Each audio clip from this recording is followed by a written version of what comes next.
দ্রুত নির্বাচনের দাবিতে বিক্ষোভে উত্তাল সার্বিয়া।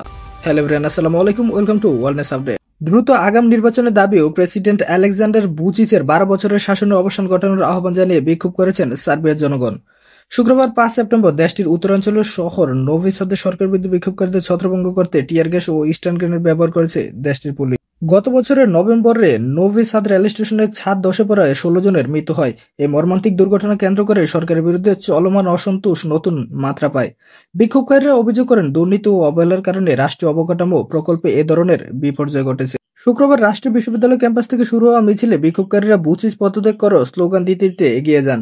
পরে পুলিশ তাদের লক্ষ্য করে টিয়ার শেল ও স্টান গ্রেনেড নিক্ষেপ করে। বেটার নিউজ এজেন্সি জানিয়েছে, এর আগে বিক্ষোভকারীরা পুলিশের দিকে বোতল ও ফ্লেয়ার ছুড়ে মারে। দিন শেষে এক টেলিভিশন ভাষণে প্রেসিডেন্ট বুচিচ দাবি করেন, সংঘর্ষে অন্তত 11 পুলিশ সদস্য আহত হয়েছেন।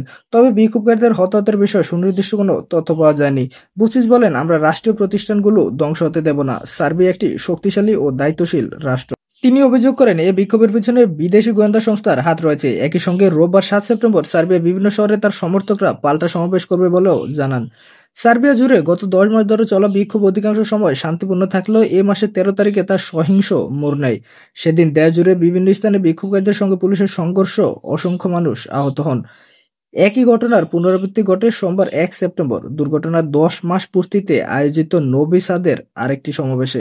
অভিযোগ রয়েছে, সরকারপন্থী গোষ্ঠী ও পুলিশ অতিমাত্রায় বল প্রয়োগ করেছে। এমনকি হেফাজতে থাকা অবস্থায় অনেক কর্মীকে মারধর করা হয়েছে, যদিও কর্তৃপক্ষ এসব অভিযোগ অস্বীকার করেছে। শিক্ষার্থী বিরোধী দল, দুর্নীতি বিরোধী সংস্থাগুলোর অভিযোগ, বুচিচ ও তার সহযোগীদের সঙ্গে সংঘবদ্ধ অপরাধ চক্রের যোগসূত্র রয়েছে। তারা রাজনৈতিক প্রতিপক্ষের উপর দমন নীতি চালাচ্ছেন এবং সংবাদ মাধ্যমের স্বাধীনতা রুদ্ধ করেছেন। তবে এসব অভিযোগ বুচিচ বরাবরই অস্বীকার করেছে।